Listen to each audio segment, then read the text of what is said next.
ನಮ್ಮನ್ನು ಬಹಳವಾಗಿ ಪ್ರೀತಿ ಮಾಡಬೇಕಂತ ಯೇಸು ಕ್ರಿಸ್ತನೇ, ಈಗಲೂ ಕೂಡ ನಿಮ್ಮ ದಾಸನನ್ನು ಮರೆಸಿ ನೀವು ನಮ್ಮೊಂದಿಗೆ ಮಾತನಾಡುವುದಕ್ಕಾಗಿ ಸ್ತೋತ್ರ ರಾಜ. ವಾಕ್ಯವಾಗಿರುವ ದೇವರು ವಾಕ್ಯಕ್ಕಾಗಿ ನಮ್ಮನ್ನು ನಡೆಸಬೇಕೆಂದು, ವಾಕ್ಯಕ್ಕಾಗಿ ಬದುಕುವಂತೆ ಕೃಪೆ ಮಾಡಬೇಕೆಂದು ದಾಸನ ಮರೆಸಿ ನಮ್ಮೊಂದಿಗೆ ಮಾತನಾಡಬೇಕೆಂದು ಯೇಸುವಿನ ನಾಮದಲ್ಲಿ ಪ್ರಾರ್ಥಿಸ್ತೇನೆ. ಆಮೆನ್. Hallelujah, hallelujah. ನಾವು ಈ 103ನೇ ಕೀರ್ತನೆಯನ್ನು ಬಹಳವಾಗಿ ಧ್ಯಾನ ಮಾಡಿದ್ದೀವಿ. ಭೂಮಿಯ ಮೇಲೆ ಏನಂತೆ ಆಕಾಶವು ಉನ್ನತವೋ ಆತನಲ್ಲಿ ಭಯಭಕ್ತಿ ಉಳ್ಳವರ ಮೇಲೆ ಆತನ ಕೃಪೆಯು ಅಷ್ಟು ಅಪಾರವಾಗಿದೆ ಅಂಥೇಳಿ ನೋಡಿದಾಗ ಮೊದಲನೇ ವಾರದಿಂದ 2ನೇ ವಾರ 3ನೇ ವಾರ ಮುಗಿಸ್ವಿ, 4ನೇ ವಾರಕ್ಕೆ ಬಂದ್ವಿ. ನಾನು ಕಳೆದ ವಾರದಲ್ಲಿ ಹೇಳಿದೆ ನಿಮಗೆ ಉನ್ನತದ ಕುರಿತು ನಾನು ಮಾತನಾಡ್ತೀನಿ ಅಂತೇಳಿ. ಯಾವುದ್ರ ಕುರಿತು? ಉನ್ನತ. ಈಗ ಹೋದವಾರ ನಾವು ಭೂಮಿ ಆಕಾಶ ನೋಡಿದ್ವಿ, ಏನಕ್ಕೆ ಆ ಪದ ಉಪಯೋಗಿಸಿದ್ರು ಅಂಥೇಳಿ ನೋಡಿದ್ವಿ. ಈ ವಾರ ಈ ವಾಕ್ಯದ ಉನ್ನತನ ಪದನ ನಾವು ಜ್ಞಾನ ಮಾಡ್ತೀವಿ. ಈ ಕೆಡುಕನು ಅವನ ಕೆಲಸ ಏನು ಅಂತ ಹೇಳ್ತೀನಿ ನೋಡಿ, ನೀವು ಚೆನ್ನಾಗಿ ಗಮನಿಸಿ. ಈಗ ಬಾಣ ಬಿಡಬೇಕು ಅಂದರೆ ಎಷ್ಟು ದೂರದಲ್ಲಿದ್ದರೆ ಬಾಣ ಬಿಡ್ತಾರೆ? ದೂರದಿಂದ ಬಾಣ ಬಿಡ್ತಾರ ಅಥವಾ ಹತ್ರ ಬಂದು ಬಾಣ ಬಿಡ್ತಾರ? ದೂರದಲ್ಲಿರುವಾಗಲೇ ಏನು ಮಾಡ್ತಾರೆ? ಬಾಣವನ್ನು ಬಿಡ್ತಾರೆ. ಕೆಡುಕನ ಕೆಲಸ ಅಷ್ಟೇ. ಫಸ್ಟ್ ಅವನ ಹತ್ರಕ್ಕೆ ಬರಲ್ಲ. ಫಸ್ಟ್ ಅವನ ಕೆಲಸ ಏನಂದರೆ ದೂರದಿಂದ ಬಾಣ ಬಿಡ್ತಾನೆ. ಆ ಬಾಣ ಬಿಟ್ಟಾಗ ನಮಗೆ ದೇವರು ಎಂತ ಹೇಳ್ತಾರೆ ಅಂತ ಹೇಳಿದ್ರೆ, ನಂಬಿಕೆ ಎಂಬ ಗುರಾಣಿ ಹಿಡ್ಕೋಬೇಕಂತೆ. ಯಾವ್ದು ಹಿಡ್ಕೋಬೇಕು? ನಂಬಿಕೆ ಎಂಬ ಗುರಾಣಿ ಹಿಡ್ಕೋಬೇಕು. ಅವನ ಹತ್ರ ಬರ್ತಿದ್ದಂಗೆ ಬರ್ಜಿ ಆಗ್ತಾನೆ. ಬರ್ಜಿ ಯಾವಾಗ ಎಸಿತಾರೆ ಗೊತ್ತಾ? ಈಗ ಬಾಣ ಬಿಟ್ಟು ಸ್ವಲ್ಪ ದೂರ ಓಡಿ ಬಂದು ಇನ್ನೇನು ಹತ್ರಕ್ಕೆ ಬರ್ತಾ ಇದ್ದಂಗೆ ಬರ್ಜಿನ ಎಸಿತಾರೆ. ಯಾಕಂದರೆ ಬರ್ಜಿ ಹೋಗಿ ಅವ್ರನ್ನ ತಿವಿಬೇಕು. ಆ ರೀತಿಯೇ ಶತ್ರು ಅವನೇನು ಮಾಡ್ತಾನೆ? ಮೊದಲನೇದಾಗಿ ಬಾಣ ಬಿಡ್ತಾನೆ. ಬಾಣಕ್ಕೆ ಸಿಗಾಕೊಂಡಿಲ್ವಾ, ನೆಕ್ಸ್ಟ್ ಹತ್ರಕ್ಕೆ ಓಡಿ ಬರ್ತಾನೆ. ಓಡಿ ಬಂದು ಏನು ಮಾಡ್ತಾನೆ? ಬರ್ಜಿನ ಎಸಿತಾನೆ. ಆಗ ನಾವು ನೀತಿ ಎಂಬ ವಜ್ರ ಕವಚವನ್ನು ಧರಿಸ್ಕೊಂಡಿರ್ಬೇಕಂತೆ. ಯಾವುದು? ನೀತಿ ಎಂಬ ವಜ್ರ ಕವಚ. ನೀತಿ ಯಾವುದು ಗೊತ್ತಾ? ಅಬ್ರಹಾಮನಿಗೊಂದು ಮಾತು ಹೇಳ್ತಾರೆ, ಅವನ ನಂಬಿಕೆಯು ಅವನಿಗೆ ನೀತಿ ಎಂದು ಎಣಿಸಲ್ಪಟ್ಟಿತು. ನಂಬಿಕೆ ಎಂಬ ಕುರಾಣಿ ಹಿಡಿಯುವಾಗ ನೀತಿ ಎಂಬ ಕವಚ ನಮ್ಮ ಮೇಲೆ ಬಂದ್ಬಿಡುತ್ತೆ. ಹಲ್ಲೆಲೂಯ. ಈಗ ನೀತಿ ಎಂಬ ಕವಚ ಬಂದ ಮೇಲೆ ನಾವು ಏನು ಮಾಡಬೇಕು ಅಂತ ದೇವರು ಹೇಳ್ತಾರೆ ಅಂತ ಹೇಳಿದ್ರೆ, ಕವಚ ಧರಿಸಿದ್ದಾಯಿತು, ಗುರಾಣಿ ಹಿಡಿದಿದ್ದಾಯಿತು. ನೆಕ್ಸ್ಟು ಅವನು ಬರ್ಜಿ ತಗೊಂಡು ಬಂದಿದ್ದಾನೆ. ಬಾಣ ಬಿಟ್ಟ, ಆಗಲಿಲ್ಲ. ಈಗ ನೆಕ್ಸ್ಟ್ ಎಲ್ಲಿಗೆ ಬಂದಿದ್ದೀವಿ? ಇದಕ್ಕೆ ಬಂದಿದ್ದೀವಿ, ಬರ್ಜಿಗೆ ಬಂದಾಗ ನಾವೇನು ಮಾಡಬೇಕು? ವಾಕ್ಯವೆಂಬ ಖಡ್ಗವನ್ನು ಹಿಡಿಬೇಕು. ಹಲ್ಲೆಲೂಯ. ನೀವು ಎಫೆಸರ್ ಬರೆದ ಪತ್ರಿಕೆ 6ನೇ ಅಧ್ಯಾಯದಲ್ಲಿ ಈ ವಾಕ್ಯಗಳನ್ನ ಗಮನಿಸ್ಬೋದು.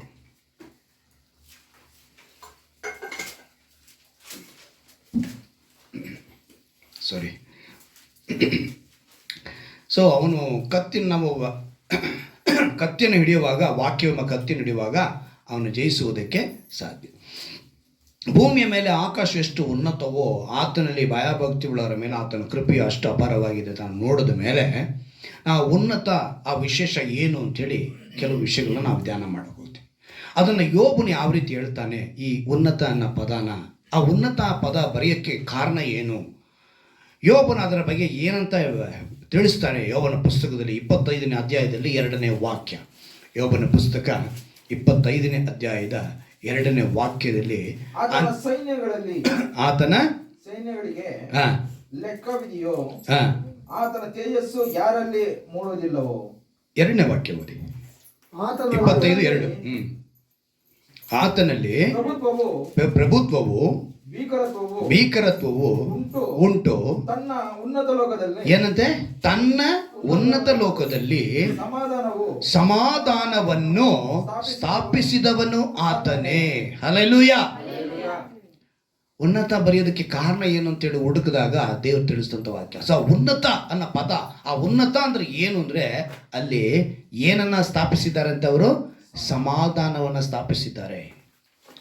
ಯೇಸು ಹುಟ್ಟಿದ ತಕ್ಷಣ ಭೂಮಿಗೆ ಹೇಳಿದಂಥ ಮಾತು ಅದೇನೆ. ಮೊದಲನೇದಾಗಿ ಭೂಮಿಗೆ ಸಮಾಧಾನ, ಮೇಲಿನ ಲೋಕದಲ್ಲಿ ಮಹಿಮೆ. ಭೂಮಿಗೆ ಏನಾಗಬೇಕು? ಸಮಾಧಾನ ಆಗಬೇಕು. ಈ ಸಮಾಧಾನ ಇಲ್ದಿರನೇ ಮನುಷ್ಯ ಇರೋದು. ಅದಕ್ಕೇ ಈ ವಾಗ್ದಾನದಿಂದ ಆ ಉನ್ನತ ಅನ್ನೋ ಪದ ಅವರು ಬರೆಯೋದಕ್ಕೆ ಕಾರಣ ಏನು ಅಂತ ಹೇಳಿದ್ರೆ, ಆ ಉನ್ನತದಲ್ಲಿ ಅವ್ರು ಏನು ಸ್ಥಾಪಿಸಿದ್ದಾರಂತೆ? ಸಮಾಧಾನವನ್ನು ಸ್ಥಾಪಿಸಿದ್ದಾರೆ. ಸೊ ಉನ್ನತದಲ್ಲಿ ಅವರ ಸಮಾಧಾನವನ್ನು ಸ್ಥಾಪಿಸಿರುವುದರಿಂದ ಭಯಭಕ್ತಿಯುಳ್ಳವರಿಗೆ ಆ ಸಮಾಧಾನ ದೊರೆಯುತ್ತೆ. ಯಾರು ಭಯಭಕ್ತಿಯಿಂದ ಇರ್ತಾರೋ ಅವ್ರಿಗೇನು ಸಿಗುತ್ತೆ? ಮೊದಲನೇ ಅವರಿಗೆ ಸಮಾಧಾನ ಸಿಗುತ್ತೆ.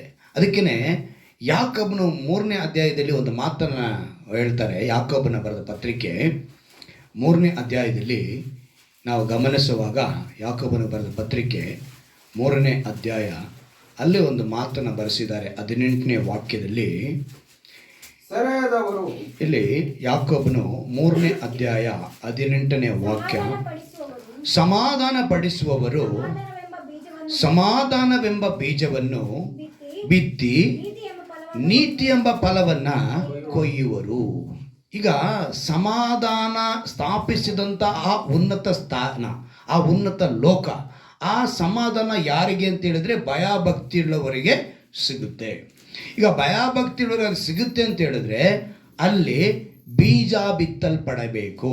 ಅದು ಏನು ಬೀಜ ಅಂತ ಹೇಳಿದ್ರೆ ಸಮಾಧಾನ ಪಡಿಸುವಂಥವರಿಗೆ ಆ ಸಮಾಧಾನವೆಂಬ ಬೀಜ ಸಿಗುತ್ತೆ. ಮಾವಿನ ಮರದಲ್ಲಿ ಮಾವಿನ ಬೀಜನೇ ಬರೋದು ಅಲ್ವಾ? ಸಪೋಟ ಮರದಲ್ಲಿ ಸಪೋಟ. ಅಲ್ಲಿ ಬೇರೆ ಬಂತು ಅಂದರೆ ಅದು ಪ್ರಕೃತಿಗೆ ವಿರೋಧವಾದದ್ದು. ಹಾಗೆ ನಾವು ಸಮಾಧಾನ ಪಡಿಸುವವರಾಗಿರಬೇಕು ಅಂದರೆ, ಸಮಾಧಾನದಲ್ಲಿ ನಾವು ನೆಲೆಗೊಳ್ಳಬೇಕಾದ್ರೆ ನಾವು ಇನ್ನೊಬ್ಬರೊಂದಿಗೆ ಸಮಾಧಾನವಾಗಿ ಇರಬೇಕು. ಸಮಾಧಾನವನ್ನು ಬಿತ್ತುವವನು ಏನನ್ನು ಮಾಡ್ತಾನೆ ಅಂತ ಹೇಳಿರ್ಬಿಟ್ಟಿದೆ.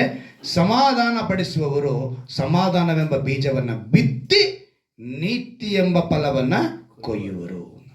ಆಗ ನಂಬಿಕೆಯಿಂದ ನೀತಿಯ ವಜ್ರ ಕವಚ, ಆ ವಜ್ರ ಕವಚ ಭಯಭಕ್ತಿ ಉನ್ನತ ಸ್ಥಾನದಲ್ಲಿ ಸಮಾಧಾನ. ಹಲ್ಲೆಲೂಯಾ. ಆ ಉನ್ನತ ಸ್ಥಾನವನ್ನು ನಾವು ಪಡೆದುಕೊಳ್ಳುವುದಕ್ಕೆ ಈಗ ಈ ಸಮಾಧಾನ ಬೀಜ ಬಿತ್ತಬೇಕು ಅಂತ ಹೇಳುವಾಗ ನೀವು 3ನೇ ಅಧ್ಯಾಯದಲ್ಲೇ 13ನೇ ವಾಕ್ಯವನ್ನು ನಾವು ಗಮನಿಸುವಾಗ ಅಲ್ಲಿ ಒಂದು ಮಾತನ್ನ ದೇವರು ಬರೆಸಿದ್ದಾರೆ. ನಮ್ಮಲ್ಲಿ ಜ್ಞಾನಿಯು ಬುದ್ಧಿವಂತರು ಯಾರು? ಅಂತವನು ಯೋಗ್ಯವಾಗಿ ನಡೆದುಕೊಂಡು ಜ್ಞಾನದ ಲಕ್ಷಣವಾಗಿರುವ ಶಾಂತ ಗುಣದಿಂದ ಅದರ ಫಲವನ್ನ ತೋರಿಸಲಿ ಅಂತೇಳಿ ಒಂದು ಮಾತು ಬರೆಯಲ್ಪಟ್ಟಿದೆ. ಅಲ್ಲಿಗೆ ಸಮಾಧಾನದ ಬೀಜ ಯಾವುದು ಅಂತ ಹೇಳಿದ್ರೆ ಶಾಂತ ಗುಣ. ಏನಿರಬೇಕು? ಶಾಂತ ಗುಣ ಇದೆ, ಅದೇ ಬೀಜ ಬಿತ್ತಕ್ಕೆ ಸಾಧ್ಯ. ನಿನಗೆ ಶಾಂತ ಗುಣ ಇದ್ರೆ ನೀನು ಸಮಾಧಾನ ಪಡಿಸ್ತೀಯ ಎಲ್ಲರನ್ನು. ನಿನಗೆ ಶಾಂತ ಗುಣ ಇಲ್ಲ. ನಮ್ಗೆ ಆಲ್ರೆಡಿ ಏನಂತ ಹೇಳ್ತೀವಿ ಗೊತ್ತಾ? BP ರೈಸ್ ಆಗಿದೆ ಅಂತ ಹೇಳ್ತೀವಿ. ಏನಂತ ಹೇಳ್ತೀವಿ ನಮಗೆ? ಕೆಲವು ಡೈಲಾಗ್ಗಳೆಲ್ಲ ಬರ್ತವೆ. ನಮ್ದು ಆಲ್ರೆಡಿ ಆನಲ್ಲೇ ಇದೆ ಅಂತ. ನಮ್ಮದು ರೈಸ್ ಮಾಡಿಬಿಡ್ತಾರೆ. ನೀನು ರೈಸ್ ಮಾಡೋದಲ್ಲ, ನಮ್ದು ಆಲ್ರೆಡಿ ಆನ್ ಆಗಿದೆ ಅಂತೀವಿ. ಏನಂತೆ? BP. ಸೊ ಕೋಪ ಅನ್ನೋದು ನಮ್ಗೆ ಎಲ್ಲಿರುತ್ತೆ? ಒಂದು ಮಾತಿದೆಯಲ್ಲ, ಎಲ್ಲಿರುತ್ತೆ ಅಂತ ಕೋಪ? ಅಯ್ಯೋ, ಇದು ಕೂಡ ಗೊತ್ತಿಲ್ಲ. ಮೂಗಿನ ಮೇಲೆ ಇದೆ ಕೋಪ ಅಂತ ಹೇಳ್ತಾರೆ, ಅದು ಕೂಡ ಗೊತ್ತಿಲ್ವಾ ನಿಮಗೆ? ಸರಿ, ಒಳ್ಳೇದು. ಹಂಗಾರೆ ನೀವೆಲ್ಲ ಶಾಂತ ಸ್ವರೂಪಿಗಳು, ನನ್ನ ವಿಶ್ವಾಸಿಗಳು ಶಾಂತ ಸ್ವರೂಪಿಗಳಾಗಿದ್ದಾರೆ. ಬಹಳ ಸಂತೋಷ. ಹಲ್ಲೆಲೂಯಾ. ಸೊ ಈಗ ಮೂಗಿನ ಮೇಲೆ ಇರುತ್ತಂತೆ. ಅದಕ್ಕೇನೆ ಶಾಂತ ಗುಣ ಇದ್ದರೆ ಅವನು ಸಮಾಧಾನ ಎಂಬ ಬೀಜನ ಬಿತ್ತುತ್ತಾನೆ. ಈಗ ಈ ಶಾಂತ ಗುಣ ಬರಬೇಕು. ಮೇಲ್ಗಡೆ ಒಂದು ಮಾತು ಹೇಳಿದ್ರು, ಜ್ಞಾನದ ಲಕ್ಷಣವಾಗಿರುವ ಶಾಂತ ಗುಣ. ಸೊ ಜ್ಞಾನ ಬೇಕು ಅಂದರೆ ಯೆಹೋವನ ಭಯವೇ ಜ್ಞಾನಕ್ಕೆ ಮೂಲವು, ಪರಿಶುದ್ಧನ ತಿಳುವಳಿಕೆಯೇ ವಿವೇಕವು. ಜ್ಞಾನತಿಗಳು 9ನೇ ಅಧ್ಯಾಯ 10ನೇ ವಾಕ್ಯ. ಆಗ ಯೆಹೋವನ ಭಯ ಬಂದಿದ ತಕ್ಷಣ ಜ್ಞಾನ ಬರುತ್ತೆ. ಜ್ಞಾನ ಬಂದರೆ ಶಾಂತ ಗುಣ ಬರುತ್ತೆ. ಶಾಂತ ಗುಣ ಬಂದರೆ ಸಮಾಧಾನ ಎಂಬ ಬೀಜನ ಬಿತ್ತಿದ್ದೀರಾ. ಸಮಾಧಾನ ಬೀಜನ ಬಿತ್ತಿದ್ರೆ ಉನ್ನತ ಸ್ಥಳದಲ್ಲಿ ಇರ್ತೀರ. ಹಲ್ಲೆಲೂಯಾ. ಹೆಂಗೆ ಜೋಡಿಸ್ಕೊಂಡು ಹೋಗ್ತೈತೆ ನೋಡಿದ್ರ? ಹಾಗೇ ದೇವರು ಅದನ್ನು ತಗೊಂಡು ಹೋಗ್ತಾರೆ ಅಲ್ಲಿಗೆ. ಒಂದೊಂದೇ ಹೆಜ್ಜೆ ಮೇಲಕ್ಕೆ ಹೋಗ್ತೀವಿ, ಒಂದೊಂದೇ ಹೆಜ್ಜೆ ಮೇಲೆ ಆಶೀರ್ವಾದನ ಪಡ್ಕೊಳ್ತೀವಿ. ಆಗ ಈ ಒಂದು ಜ್ಞಾನ, ಈ ಭಯ ಇಲ್ಲ ಅಂತ ಹೇಳಿದ್ರೆ ಅವರಲ್ಲಿ ಏನಿರುತ್ತೆ ಅಂತೇಳಿ ಒಂದು 2 ಪದನ ಅದೇ ಅಧ್ಯಾಯದಲ್ಲೇ ಬರೆಸಿದ್ದಾರೆ. ಈ ಜ್ಞಾನನೂ ಇಲ್ಲ, ಈ ಶಾಂತ ಗುಣನೂ ಇಲ್ಲ ಅಂದರೆ ಅವರಲ್ಲಿ 2 ಸ್ವಭಾವ ಮುಖ್ಯವಾಗಿ ಕಾಣಿಸುತ್ತಂತೆ. ಅದೇನು ಸ್ವಭಾವ ಅಂತೇಳಿ ನಾನು ನೋಡುವಾಗ 14ನೇ ವಾಕ್ಯವನ್ನು ಓದ್ತೀನಿ ಕೇಳಿ. ಆದರೆ ತೀಕ್ಷ್ಣವಾದ ಮತ್ಸರವು, ಏನಂತೆ? ತೀಕ್ಷ್ಣವಾದ ಮತ್ಸರವು ಪಕ್ಷಭೇದವು ನಿಮ್ಮ ಹೃದಯದೊಳಗೆ ಇರುವಲ್ಲಿ ನೀವು ಸತ್ಯಕ್ಕೆ ವಿರೋಧವಾಗಿ ಸುಳ್ಳಾಡಿ ಹೊಗಳಿಕೊಳ್ಳಬೇಡಿರಿ. ಆರಂಭದಲ್ಲೇ ದೇವರು ಭಯಭಕ್ತಿ ಕುರಿತು ಮಾತನಾಡುವಾಗ ಈ ಜನರ ಮನಸ್ಸು ನನ್ನಿಂದ ದೂರ ಇದೆ ಅಂತ ಮಾತನಾಡಿದ್ರು. ಮನಸ್ಸು, ಹೃದಯ, ಕೆಲವು ಸ್ಥಳಗಳಲ್ಲಿ ಹೃದಯ, ಕೆಲವು ಸ್ಥಳಗಳಲ್ಲಿ ಮನಸ್ಸು ಅಂತೇಳಿ ಪದಗಳು ಬಳಕೆ ಆಗಿದೆ. ಅದನ್ನು ನಾವು ಸರಿಯಾಗಿ ಆ ಕಾಲಕ್ಕೆ, ಆ ಸನ್ನಿವೇಶಕ್ಕೆ, ಆ ಸಂದರ್ಭಕ್ಕೆ ತಕ್ಕ ಹಾಗೆ ಹೃದಯ, ಮನಸ್ಸು ಅಂತ ಬರೆಯಲ್ಪಟ್ಟೆ. ಅದಕ್ಕೆ ನನ್ನ ಮನವೇ ಯೆಹೋವನನ್ನ ಕೊಂಡಾಡು ಅಂತ ಹೇಳೋದು ಅದನ್ನೇ ಹೇಳೋದು. ಸೊ ಮನಸ್ಸು ಎಂಬುದು ಕಣ್ಣಿಗೆ ಕಾಣಿಸಲ್ಲ, ಹೃದಯ ಅನ್ನೋದು ಮನಸ್ಸಿಗೆ ಕಣ್ಣಿಗೆ ಕಾಣಿಸುತ್ತೆ, ಮನಸ್ಸು ಕಣ್ಣಿಗೆ ಕಾಣಿಸಲ್ಲ ಅಲ್ವಾ. ಸೊ ನನ್ನ ಮನವೇ ಅಂದರೆ ಆತ್ಮಿಕವಾದ ಅರ್ಥದ ಒಂದು ಪದ ಅದು. ಸೊ ಮನಸ್ಸು ಎಲ್ರಿಗೂ ಇದೆ. ನಾವು ಮನಸ್ಸು ಓದಿದ ತಕ್ಷಣ ಹೃದಯನ ಇಟ್ಕೋಬಾರ್ದು, ಹೃದಯ ಅನ್ನೋದು ಬೇರೆ. ಅದರಿಂದ ಇವತ್ತು ನಾವು ತಿಳ್ಕೊಂಡವರಾಗಿ ಆ ಜ್ಞಾನ ನಮಗೆ ಬಂತು ಅಂದರೆ ಏನು ಇರಬಾರ್ದು ಅಂತ ಹೇಳಿದ್ರೆ, ನಮ್ಮಲ್ಲಿ ಮತ್ಸರವು ಪಕ್ಷಭೇದವು ಬರಬಾರ್ದು. ನೆಕ್ಸ್ಟ್ ಹೇಳ್ತಾರೆ ನೋಡಿ, ಅದು ಮೇಲಿನಿಂದ ಬಂದ ಜ್ಞಾನವಲ್ಲ, ಅದು ಭೂ ಸಂಬಂಧವಾದದ್ದು. ಅದು ಮೇಲಿಂದ ಬಂದದಲ್ಲ, ದೇವರಿಂದ ಬಂದಂಥ ಗುಣವಲ್ಲ. ಅದು ಎಲ್ಲಿದ್ದಂತಂದ್ರೆ ಭೂ ಸಂಬಂಧವಾದದ್ದು, ಪ್ರಾಕೃತವಾದದ್ದು, ಪ್ರಾಕೃತ ಭಾವವಾದದ್ದು, ದೆವ್ವಗಳಿಗೆ ಸಂಬಂಧಪಟ್ಟದ್ದು. ಯಾರಿಗೆ ಸಂಬಂಧಪಟ್ಟಿದ್ದಂಥದ್ದು? ದೆವ್ವಗಳಿಗೆ ಸಂಬಂಧಪಟ್ಟಿದ್ದು. ಮತ್ಸರವು ಪಕ್ಷಭೇದವು ಇರುವ ಕಡೆ ಗಲಿಬಿಲಿಯು ಸಕಲ ವಿಧವಾದ ನೀಚ ಕೃತ್ಯಗಳು ಇರುವವು. ಅಲ್ಲಿಗೆ ಜ್ಞಾನ ಇಲ್ಲ ಅಂದರೆ ಶಾಂತ ಗುಣ ಅನ್ನೋದು ನಮಗಿರಲ್ಲ. ಸೊ ಆ ಜ್ಞಾನ ಇಲ್ಲ ಅಂದರೆ ದೇವರ ಭಯ ಇಲ್ಲ ಅಂತ ಅರ್ಥ.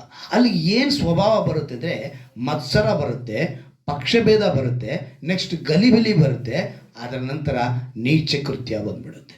ಏನು ಬಂದ್ಬಿಡುತ್ತೆ? ನೀಚ ಕೃತ್ಯ. ಮತ್ಸರ, ಪಕ್ಷಭೇದ, ನೀಚ ಕೃತ್ಯಗಳು ಪದಗಳಿಗೆ ಅರ್ಥ ಎಷ್ಟೇ ಗೊತ್ತು. ಮತ್ಸರ ಅನ್ನೋದು ಜೊತೆಗೆ ಇರ್ತಾರೆ, ಜೊತೆಗೆ ಇದ್ದುಕೊಂಡು ಅದನ್ನು ಜಲಸ್ ಅಂತ ಹೇಳ್ಬೋದು, ಹೊಟ್ಟೆ ಕಿಚ್ಚು, ಒಂಥರ ಅವ್ರಿಗೆ ನಾವು ಒಂಚೂರು ಮೇಲಕ್ಕೆ ಹೋದರೂ ಕೂಡ ಹೇಗಾದರೂ ಮಾಡಿ ಇವನ್ನ ತುಳಿದಾಕಬೇಕು. ಇಂಥ ಒಂದು ಗುಣನ ಮತ್ಸರ ಅಂತಾರೆ. ಪಕ್ಷಭೇದ ಅಂದರೆ ಅವ್ರಿಗೂ ಇವರಿಗೂ ಭೇದ ಹುಟ್ಟಿಸ್ಬೇಕು, ಭಿನ್ನಾಭಿಪ್ರಾಯ ಹುಟ್ಟಿಸ್ಬೇಕು. ಅವ್ರಿಗೆ ಇಬ್ಬರಿಗೆ ಜಗಳ ಮಾಡಿಸ್ಬಿಟ್ಟು ಇವನೇನು ಮಾಡಬೇಕು? ಸಂತೋಷ ಪಡಬೇಕು.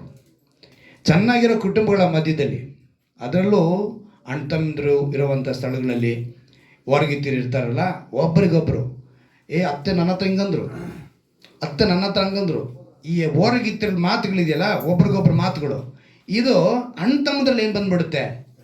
ಕಹಿ ಉಂಟಾಗ್ಬಿಡುತ್ತೆ. ಇವೆಲ್ಲವೂ ಕೂಡ ಮತ್ಸರ, ಪಕ್ಷಭೇದ. ಇವೆರಡು ಬಂದಿದ ತಕ್ಷಣ ಆ ಮನೆಯಲ್ಲಿ, ಆ ಕುಟುಂಬದಲ್ಲಿ, ಆ ಕೆಲಸ ಮಾಡೋ ಸ್ಥಳದಲ್ಲಿ ಪ್ರತಿಯೊಂದಲ್ಲಿ ಏನು ಬರುತ್ತೆ? ಎರಡನೇದು ಗಲಿಬಿಲಿ ಬರುತ್ತೆ. ಏನು ಬರುತ್ತೆ? ಗಲಿಬಿಲಿ ಬಂದ್ಬಿಡುತ್ತೆ. ಈ ಗಲಿಬಿಲಿ ಬಂದ ತಕ್ಷಣ ನೀಚ ಕೃತ್ಯಗಳು, ಅವನ್ನ ಏನಾರ ಮಾಡಿ ನಾನು ಮುಗಿಸ್ಬೇಕು, ಅವ್ನು ಏನಾರ ಮಾಡಿ ನಾನು ಮೋಸ ಮಾಡಬೇಕು, ಅವ್ನು ಏನಾರ ಮಾಡಿ ಅವನ್ನ ಕೆಟ್ಟವನು ಅನ್ನಿಸ್ಬೇಕು. ಹೀಗೆ ಈ ನೀಚ ಕೃತ್ಯಗಳು 4ನೇ ಹೆಜ್ಜೆ. ಅಲ್ಲಿಗೆ ಭಯ ಇಲ್ಲ ಅಂತ ಹೇಳಿದ್ರೆ ಶಾಂತ ಗುಣವಿಲ್ಲ. ಶಾಂತ ಗುಣ ಇಲ್ಲ ಅಂದರೆ ನಾವು ಸಮಾಧಾನದ ಬೀಜ ಬಿತ್ತಲ್ಲ. ಸಮಾಧಾನದ ಬೀಜ ಬಿತ್ತಿಲ್ಲ ಅಂತ ಹೇಳಿದ್ರೆ ನಮ್ಮಲ್ಲಿರುವಂಥ ಗುಣಗಳು ಮತ್ಸರವು, ಪಕ್ಷಭೇದವು, ಅದರ ಜೊತೆಗಾರರು ಗಲಿಬಿಲಿ, ನೀಚ ಕೃತ್ಯ. ನಿಮ್ಗೆ ಅರ್ಥ ಆಗಲಿ ಅಂತೇಳಿ ಒಂದು ವಿಷಯ ಹೇಳ್ತೀನಿ. ಒಂದು ಅನ್ಯೋನ್ಯವಾದ ಗಂಡ ಹೆಂಡತಿ, ಅವರು ತಮ್ಮ ಮನೆಯಲ್ಲಿ ಒಂದು ಹುಂಜ ಸಾಕ್ತಾ ಇದ್ದಾರೆ. ಏನು ಸಾಕ್ತಾ ಇದ್ದಾರೆ? ಹುಂಜ. ಟರ್ಕಿ. ಕನ್ನಡದಲ್ಲಿ ಟರ್ಕಿಗೆ ಏನಂತಾರೆ ಗೊತ್ತಿಲ್ಲ. ಟರ್ಕಿ ಬೆಂಕಿ ಕೋಳಿನಾ? ಸರಿ ಇಟ್ಕೊಳ್ಳೋಣ, ಬೆಂಕಿ ಕೋಳಿ ಅಂತಲೇ ಇಟ್ಕೊಳ್ಳೋಣ, ಟರ್ಕಿ. ಆಯಿತಾ? 3ನೇದಾಗಿ ಒಂದು ಮೇಕೆ. ಏನು ಸಾಕ್ತಾ ಇದ್ದಾರೆ? ಒಂದು ಹುಂಜ, ಒಂದು ಟರ್ಕಿ, ಒಂದು ಮೇಕೆ, 3 ಸಾಕ್ತಾ ಇದ್ದಾರೆ. ಇವರು ಅದಕ್ಕೆ ಮೇವುಗಳು ಕೊಟ್ಟು ಅದು ಸಾಕ್ತಾ ಇದ್ದಾರೆ. ಆದರೆ ಇವರು ಸಾಕದೇ ಇದ್ದಂಥ ಒಂದು ಜೀವ ಅಲ್ಲಿ ಇತ್ತು, ಇಲಿ. ಯಾವುದದು? ಅವರು ಸಾಕಲಿಲ್ಲ, ಆದರೆ ಅದು ಆ ಮನೆಯಲ್ಲಿ ಇತ್ತು. ಆದರೆ ರಾತ್ರಿ ಆದರೆ ಈ ಇಲಿ ತನ್ನ ಬೇಟೆ ಶುರು ಮಾಡೋದು. ಒಳಗಡೆ ಹೋಗಿ ವಡೆ, ಒಣಗಿದ ಮೀನು, ಕಡಲೆಬೇಳೆ, ಕವರುಗಳು ಎಲ್ಲ ಬೇಟೆ ಆಡೋದೇ ಇದ್ರ ಕೆಲಸ. ಈ ಗಂಡ ಹೆಂಡತಿಗೆ ಹಿಂಸೆಯಾಗಿ ಆ ಮನೆ ಒಡತಿ ಏನು ಮಾಡಿದ್ಲು ಯಜಮಾನಿ ಅಮ್ಮ, ಇವತ್ತು ಇದಕ್ಕೇನಾರ ಮಾಡ್ಬೇಕಂತ ಪೇಟೆಗೆ ಹೋಗಿ ಒಂದು ವಸ್ತುನ ತಗೊಂಡೇ ಬಂದ್ಲು. ತಗೊಂಡು ಬಂದು ಗಂಡನಿಗೆ ಹೇಳ್ತಾಳೆ, ಇವತ್ತು ನಾವು ನಮ್ಮ ಮನೇಲಿ ಒಂದು ನಾಶ ಆಗ್ತದೆ, ಏನೇ ಅದು ಅಂತೇಳಿ ಹೇಳುವಾಗ ಕವರ್ ಬಿಸ್ತಾಳೆ. ಅದು ಇಲಿ ಹಿಡಿಯೋ ಬೋನ್. ಏನದು? ಇಲಿ ಹಿಡಿಯೋ ಬೋನ್ ತಗೊಂಬಂದಿಟ್ಟು ಕರೆಕ್ಟಾಗಿ ಎಲ್ಲಿಡ್ಬೇಕು ಅಲ್ಲಿಟ್ಟು ಒಂದು ಒಳ್ಳೆ ಮೀನು ಫ್ರೈ ಮಾಡಿ ಅದ್ರಲ್ಲಿ ನೇತಾಕ್ಸ್ಬಿಡು. ಈ ಇಲಿಗೆ ವಿಷಯ ಗೊತ್ತಾಗೋಯ್ತು, ನಾನು ಏನು ಅಂಥದ್ದು ಮಾಡಿದೆ, ಏನೋ ಕೆಳಗೆ ಬಿದ್ದಿರೋವು, ಸ್ವಲ್ಪ ಕವರ್ ಒಳಗಿದ್ದವು, ಅವು ಇವು ರಾತ್ರಿ ಟೈಮಲ್ಲಿ ತಾನೇ ನಾನು ತಿಂದೆ, ಇದಕ್ಕೆ ಹೋಗಿ ನನ್ನ ಕೊಲೆ ಮಾಡಬೇಕು, ನನ್ನ ನಾಶ ಮಾಡಬೇಕಂತ ಈ ಮನುಷ್ಯ ಅಂದ್ಕೊಂಡಿದ್ದಾನಲ್ಲ ಅಂತ ಬೇಸರದಿಂದ ಹೋಗಿ ಕೋಳಿ ಹತ್ರ, ಹುಂಜ ಹತ್ರ, ಹುಂಜ ನನಗೆ ಸ್ವಲ್ಪ ಸಹಾಯ ಮಾಡು, ನಾನು ಅಂಥದ್ದು ಏನು ಮಾಡಿದ್ದೀನಿ ಅವರಿಗೆ ಅಂತ ಹೇಳೋವಾಗ, ಕೆಳಗೆ ಬಿದ್ದಿದ್ದಂತಾನೆ ನಾನು ತಿಂದೆ, ನಾನೇನಾದ್ರು ಅವ್ರ ತಟ್ಟೆಗೆ ಹೋದ್ನಾ ಅಂತ ಅದು ಕೇಳೋಕ್ಕೆ ಹುಂಜ ಹೇಳ್ತಾ ಇದೆ, ಇಲ್ಲ ನಿನಗೆ ನಾನು ಸಹಾಯ ಮಾಡೋಕ್ಕಾಗಲ್ಲ, ಯಾಕಂದರೆ ಅವ್ರು ನಮ್ಗೆ ಏನು ಬೇಕೋ ಊಟ ಎಲ್ಲ ಕೊಟ್ಟು ಮೇವು ಕೊಟ್ಟು ನಮ್ಮನ್ನು ಸಾಕ್ತಾ ಇದ್ದಾರೆ, ನೀನು ಬೇರೆ ಯಾರನ್ನ ನೋಡ್ಕೊ ಅಂತ ಹುಂಜ. ನೆಕ್ಸ್ಟ್ ಇದು ಟರ್ಕಿ ಹತ್ರ ಹೋಯ್ತು. ಟರ್ಕಿ ಹತ್ರ ಹೋದರೆ, ನೀನಾದ್ರು ಸುಮ್ಮನಿರ್ತೀಯನಪ್ಪ, ನನಗೆ ಜಾಗ ಕೊಟ್ಟಿದ್ದಾರೆ, ನನಗೆ ಇರೋಕ್ಕೆ ಸ್ಥಳ ಕೊಟ್ಟಿದ್ದಾರೆ, ಮೇವು ಕೊಡ್ತಾ ಇದ್ದಾರೆ, ನಾನು ಬಂದು ನಿನಗೆ ಸಹಾಯ ಮಾಡಿ ನಾನು ಇಕ್ಕಟ್ಟಿಗೆ ಸಿಗಾಸ್ಕೊಳ್ಳ, ಅದರಿಂದ ನೀನು ನನ್ನನ್ನು ಬಿಡ್ಬಿಡು, ನೀನು ಬೇರೆ ಎಲ್ಲಾರ ನೋಡೋಣ. ಸರಿ, ಮೇಕೆ ಹತ್ರ ಹೋಯ್ತು. ಮೇಕೆ ಹತ್ರ ಹೋದರೆ ಮೇಕೆ ಹೇಳ್ತಾ ಇದೆ, ನನಗೆಂಥ ಸ್ವತಂತ್ರ ಕೊಟ್ಟಿದ್ದಾರೆ ಗೊತ್ತಾ, ಚೆನ್ನಾಗಿ ಹುಲ್ಲು ಮೇವ್ತೀನಿ, ನನಗೆ ಏನು ಬೇಕಾಗಿರೋ ಟೈಮಲ್ಲಿ ಗಂಜಿ ಹಾಕ್ತಾರೆ, ಎಲ್ಲ ಹಾಕ್ತಾರೆ, ನನಗೆ ಸ್ವತಂತ್ರವಾಗಿ ಹೇಳಕ್ಕೆ ಬಿಟ್ಟಿದ್ದಾರೆ, ನೀನು ನನ್ನ ಹತ್ರನೂ ಬರಬೇಡ, ಈ ಮನೆ ಬಿಟ್ಟು ಬೇರೆ ಮನೆ ನೋಡ್ಕೊ ಅಂತ. ಬೇಸರದಿಂದ ಇಲಿ ಹೋಗಿ ಒಳಗಡೆ ಕುಳಿತುಕೊಂಡು ಒಂದು ಕಡೆ ಮೀನು ಸೆಳೀತಾ ಇದೆ, ಒಂದೇ ಖುಷಿ.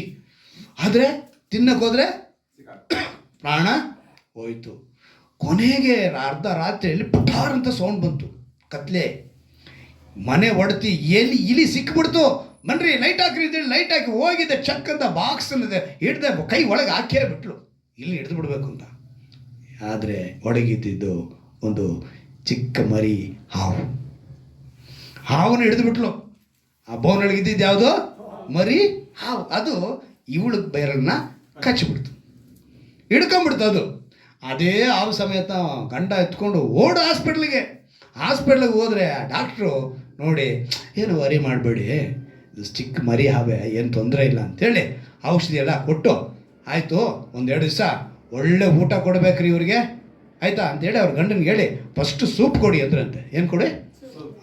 ಇವನು ಸೀದಾ ಮನೆಗೆ ಬಂದಿದ್ದೆ, ಹುಂಜನ ಪಟ್ಟಂತ ಕಟ್ ಮಾಡಿ ಸೂಪ್ ಕೊಟ್ಟ. ಏನು ಮಾಡ್ದ? ಹುಂಜಾಗೆ ಕಟ್ ಮಾಡಿ ನಾಟಿ ಹುಂಜ ಸೂಪ್ ರೆಡಿ ಆಗೋಯ್ತು 8ಗೆ. ಸಂಜೆ ಆಗ್ತಿದ್ದಂಗೆ ಫೋನ್ ಬರ್ತೈತೆ ಈಕೆಗೆ, ಏನಮ್ಮ ಹಿಂಗೆ ಆಗೋಯ್ತಾ ನಿನಗೆ, ಏನು ಇಂಥ ತೊಂದರೆನ ಆಗೋಯ್ತು, ನಾ ಬರ್ತಾ ಇದ್ದೀವಿ ಅಂತೇಳಿ.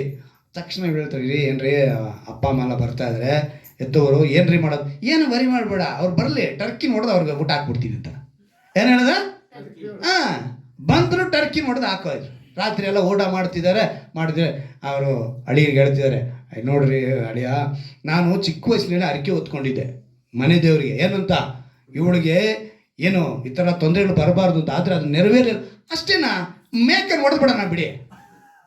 ಏನಂದ್ರ ಮೇಕೆನ? ಸೊ ಮೇಕೆ ಹೊಡೆದಾಯ್ತು. ಅವತ್ತು ರಾತ್ರಿ ಇಲ್ಲಿ ರಾಜನಾಗಿ ಆ ಮನೆಯಲ್ಲಿ ಅದ್ರ ಬಗ್ಗೆ ಯಾರು ಕೇಳೋರಿಲ್ಲ. ಅರ್ಥ ಏನು ಅಂದರೆ, ಪಕ್ಕದ ಮನೆಗೆ ಬಂದಂಥ ದುರಂತ ನಮ್ಮವರೆಗೂ ಬರೋದಿಲ್ವಾ? ಪಕ್ಷಭೇದ, ಮತ್ಸರ, ನೀನು ಯಾರಿಗೆ ಮಾಡಬೇಕು ಅಂತ ಅನ್ಕೊಂತೀಯೋ, ನೀನು ಸಹಾಯ ಮಾಡಲ್ಲ ಅಂದರೆ ಅದು ನಿನ್ನನ್ನೇ ಆವರಿಸಿಕೊಳ್ಳೋದಕ್ಕೆ ಒಂದು ನೀತಿ ಇದೆ. ಇವತ್ತು ನಮ್ಮ ನೀಚ ಕೃತ್ಯಗಳು, ಈ ಮತ್ಸರವು, ಪಕ್ಷಭೇದವು ನಮ್ಮಲ್ಲಿರೋವರೆಗೂ ನಾವು ಸಮಾಧಾನ ಪಡಿಸೋರಾಗಿರಲ್ಲ, ಶಾಂತ ಗುಣ ನಮ್ಮಲ್ಲಿ ಇರಲ್ಲ. ಅದಕ್ಕೇ ದೇವರು ಇವತ್ತು ನಮಗೆ ತಿಳಿಯಪಡಿಸ್ತಾರೆ, ವಿಶ್ವಾಸಿ ಅಂದ ಮೇಲೆ ಅವನು ಮೇಲಣದಿಂದ ನೋಡಬೇಕು ಏನೋ ಅದ್ಭುತಗಳನ್ನ. ಹೆಂಗೆ ಅಂತ ಹೇಳಿದ್ರೆ, ಅದೇ ಅಧ್ಯಾಯದಲ್ಲಿ 17ನೇ ವಾಕ್ಯದಲ್ಲಿ ಒಂದು ಮಾತು ಬರೆಯಲ್ಪಟ್ಟಿದೆ ನೋಡಿ, 3ನೇ ಅಧ್ಯಾಯದಲ್ಲಿ 17ನೇ ವಾಕ್ಯ, ಆದರೆ ಮೇಲಣನಿಂದ ಬರುವ ಜ್ಞಾನವು ಮೊದಲು ಪರಿಶುದ್ಧವಾದದ್ದು. ನೀನು ಯಾವಾಗ ಉನ್ನತದನ್ನು ನೀನು ನೋಡ್ತೀಯೋ ಅಲ್ಲಿ ನಿನಗೆ ಮೊದಲನೇದಾಗಿ ಬರೋದು ಪರಿಶುದ್ಧವಾದದ್ದು, ಆಮೇಲೆ ಸಮಾಧಾನಕರವಾದದ್ದು, ವಿನಯವುಳ್ಳದ್ದು, ಸಂತೋಷವಾಗಿ ಒಪ್ಪಿಕೊಳ್ಳುವಂಥದ್ದು, ಕರುಣೆ ಮುಂತಾದ ಒಳ್ಳೆಯ ಫಲಗಳಿಂದ ತುಂಬಿರುವಂಥದ್ದು ಆಗಿದೆ. ಅದರಲ್ಲಿ ಚಂಚಲವೂ ಕಪಟವೂ ಇಲ್ಲ. ಯಾವಾಗ ನೀನು ಜ್ಞಾನ ನಿನಗೆ ಬೇಕು ಅಂತ ಬಯಸ್ತೀಯೋ ಆ ಜ್ಞಾನದಿಂದ ನಿನಗೆ ನೆಕ್ಸ್ಟ್ ಹೆಜ್ಜೆ ಏನು ಬರುತ್ತೆ ಅಂತ ಹೇಳಿದ್ರೆ ದೇವರು ಶಾಂತಗುಣ ಅಂತ ಹೇಳಿದ್ರು. ಸೊ ಇದೆಲ್ಲ ಎರಡೂ ಎಲ್ಲಿಂದ ಬರಬೇಕು? ಮೇಲಣದಿಂದ ಬರಬೇಕು. ಆ ಮೇಲಿನಿಂದ ಬಂದಿದ ತಕ್ಷಣ ನಿನಗೆ ಪರಿಶುದ್ಧವು ನಿನ್ನ ಆಳ್ವಿಕೆ ಮಾಡುತ್ತೆ. ಪರಿಶುದ್ಧವು ನಿನ್ನ ಆಳ್ವಿಕೆ ಮಾಡಿದ ಸಮಾಧಾನವು ನಿನ್ನನ್ನು ಆಳ್ವಿಕೆ ಮಾಡುತ್ತೆ. ಸಮಾಧಾನವು ನಿನ್ನೊಳಗೆ ಬಂದ ತಕ್ಷಣ ನೀನು ವಿನಯನಾಗ್ತೀಯ, ಮಾತು ಕೇಳ್ತೀಯ, ಎಲ್ಲ ವಿಷಯದಲ್ಲೂ ಮಾತು ಕೇಳೋನಾಗ್ತೀಯ. ಅದರಲ್ಲಿ ನೀನು ಸಂತೋಷವುಳ್ಳವನಾಗಿ ಕರುಣೆ ಮುಂತಾದ ಒಳ್ಳೆ ಫಲಗಳು ನಿನ್ನಲ್ಲಿ ಬರುತ್ತೆ. ಅಲ್ಲಿಗೆ ಜ್ಞಾನ ಬಹಳ ಮುಖ್ಯ. ಆ ಜ್ಞಾನಕ್ಕೆ ಯೆಹೋವನ ಭಯ ಮುಖ್ಯ. ಅದು ಬಂದರೆ ನೀನು ಸಮಾಧಾನ ಪಡಿಸ್ತೀಯ. ಅದು ಉನ್ನತದಲ್ಲಿ ದೇವರು ಸ್ಥಾಪಿಸಿದ್ದಾನೆ. ಹಲ್ಲೆಲೂಯಾ. ಅವರು ಎಲ್ಲಿ ಸ್ಥಾಪಿಸಿದ್ದಾರೆ? ಅದನ್ನು ಉನ್ನತದಲ್ಲಿ. ಉನ್ನತದಲ್ಲಿ ವಾಸ ಮಾಡುವ ದೇವರ ಬಳಿ ಅದಿದೆ. ಆ ಉನ್ನತವಾಗಿರುವ ದೇವರ ಬಳಿ ನಾವು ಕೇಳಬೇಕು. ಇವಾಗ ನೋಡಿ, ಆಸಾಪನು ಒಂದು ಮಾತನ್ನು ಹೇಳ್ತಾನೆ. 80ನೇ ಕೀರ್ತನೆಯಲ್ಲಿ ಒಂದು ಅದ್ಭುತವಾದ ಮಾತನ್ನು ಹೇಳ್ತಾನೆ. ಆಸಾಪನು ಬರೆದ ಕೀರ್ತನೆ 80ನೇ ಅಧ್ಯಾಯ, ಕೀರ್ತನೆಗಳು 80ನೇ ಅಧ್ಯಾಯ 3ನೇ ವಾಕ್ಯ. ದೇವರೇ ನಮ್ಮನ್ನು ತಿರುಗಿ ಉನ್ನತ ಸ್ಥಿತಿಗೇರಿಸು. ಏನಂತೆ? ಅದೇ ಅಧ್ಯಾಯದಲ್ಲಿ 3 ಸ್ಥಳದಲ್ಲಿ ಬರೆಸಿದ್ದಾರೆ ಆ ದೇವರ ವಾಕ್ಯವನ್ನು. ಯಾಕಂತ ಹೇಳಿದ್ರೆ ಅವನು ಬೇಡುವಂಥ ಪ್ರಾರ್ಥನೆ ಅದು ಆ 80ನೇ ಅಧ್ಯಾಯ ಪೂರ್ತಿಯಾಗಿ ನಾವು ಗಮನಿಸುವಾಗ ಒಂದು ಒಳ್ಳೆಯ ಅಂಶವನ್ನು ಅಲ್ಲಿ ಬರೆಸಿದ್ದಾರೆ. ಸರ್ವಶಕ್ತನು ಸತ್ಯಸಂಧನಾಗಿರೋ ದೇವರು ತಾನು ದಾವೀದನಿಗೆ ಮಾಡಿದ ವಾಗ್ದಾನವನ್ನು ನೆನೆಸ್ಕೊಳ್ತಾನೆ. ಇಲ್ಲಿ ಕೂಡ ತಮ್ಮ ಪಿತೃಗಳಿಗೆ ಮಾಡಿದಂಥ ಎಲ್ಲ ಕಾರ್ಯಗಳನ್ನ ಅವನು ನೆನೆಸ್ಕೊಂಡು ಅವನು ಒಳ್ಳೆಯ ಒಂದು ವಿಷಯವನ್ನು ನಾನು ದೇವರ ಬಳಿ ಕೇಳ್ತೇನೆ. ಏನಂತ ಹೇಳ್ತಾನೆ? ಶತ್ರು ಪೀಡಿತನಾಗಿರುವಾಗ ಅವನಿಗೆ ಏನು ಭಯ ಬಂತು, ಆ ಭಯ ಬಂದಾಗ ಅವನು ಕೇಳುವಂಥದ್ದು. ನೀವು ಆ 80ನೇ ಅಧ್ಯಾಯದ ಮೇಲೆ ಗಮನಿಸಿ ನೋಡಿ. ದೇವರು ತಾನು ನೆಟ್ಟ ದ್ರಾಕ್ಷಾಲತೆ ಅಂತಿರುವ ಇಸ್ರಾಯೇಲಿಯರನ್ನು ಉನ್ನತ ಸ್ಥಿತಿಯಲ್ಲಿ ಪುನಃ ಸ್ಥಾಪಿಸಬೇಕೆಂಬ ಪ್ರಾರ್ಥನೆ. ಆ ಉನ್ನತ ಸ್ಥಾನ ನಮಗೆ ಬೇಕಂತ ಆಸಾಫನು ಪ್ರಾರ್ಥನೆ ಮಾಡ್ತಾನೆ. ಏನಂತ ಪ್ರಾರ್ಥನೆ ಮಾಡ್ತಾನೆ? ನಾನು ಮೊದಲನೇದಾಗಿ 3ನೇ ವಾಕ್ಯದಲ್ಲಿ ದೇವರೇ ನಮ್ಮನ್ನು ತಿರುಗಿ ಉನ್ನತ ಸ್ಥಿತಿಗೆ ಏರಿಸು. ಅದೇ ನೀವು 7ನೇ ವಾಕ್ಯದಲ್ಲಿ ನೋಡಿ, ಮತ್ತೆ ಅದೇ ಮಾತನ್ನು ಹೇಳ್ತಾನೆ. ಸೇನಾಧೀಶನಾದ ದೇವರೇ ನಮ್ಮನ್ನು ತಿರುಗಿ ಉನ್ನತ ಸ್ಥಿತಿಗೆ ಏರಿಸು. ಅದೇ 19ನೇ ವಾಕ್ಯದಲ್ಲಿ ಗಮನಿಸಿ ನೋಡಿ. ಸೇನಾಧೀಶನಾದ ಯೆಹೋವ ದೇವರೇ ನಮ್ಮನ್ನು ತಿರುಗಿ ಉನ್ನತ ಸ್ಥಿತಿಗೆ ಏರಿಸು. ಅಲ್ಲಿಗೆ ನೀನು ಮಾಡಬೇಕಾಗಿರೋದು ಇವತ್ತು ನಿನಗೆ ಆ ಶಾಂತ ಗುಣ ಬೇಕು. ಆ ಒಂದು ಸಮಾಧಾನ ಬೀಜ ನೀನು ಬಿತ್ತಲು ಬಿಡಬೇಕು ಅಂದರೆ, ನೀನು ಬಿತ್ತುವನಾಗಬೇಕು ಅಂದರೆ ನೀನು ಕೇಳಬೇಕು ಆಸಾಫನಂತೆ, ನಮ್ಮನ್ನು ಉನ್ನತ ಸ್ಥಿತಿಗೆ ಏರಿಸು. ಆ ಉನ್ನತ ಸ್ಥಿತಿಯಲ್ಲಿ ಹೋದರೆ ಅಲ್ಲಿ ಸಮಾಧಾನವನ್ನು ಸ್ಥಾಪಿಸಿದವರು ಯಾರಿದ್ದಾರೆ? ದೇವರು ಅಲ್ಲಿದ್ದಾರೆ. ಅವರು ಸಮಾಧಾನವನ್ನು ಸ್ಥಾಪಿಸೋದ್ರಿಂದ ಆ ಉನ್ನತ ಸ್ಥಾನದಿಂದ ಆಗ ನಿನಗೆ ಬರುತ್ತೆ. ಅವಾಗ ನೀವು ಯಾಕೋಬನ 3ನೇ ಅಧ್ಯಾಯ ಮತ್ತೆ ತೆಗೆದುಕೊಳ್ಳಿ, 1ನೇ ಅಧ್ಯಾಯ ತೆಗೆದುಕೊಳ್ಳಿ. ಯಾಕೋಬನ 1ನೇ ಅಧ್ಯಾಯ ಅದರಲ್ಲಿ 10ನೇ ವಾಕ್ಯದಲ್ಲಿ ನಾವು ಗಮನಿಸುವಾಗ, ನನ್ನ ಪ್ರಿಯ ಸಹೋದರರೇ, ಮೋಸ ಹೋಗಬೇಡಿರಿ.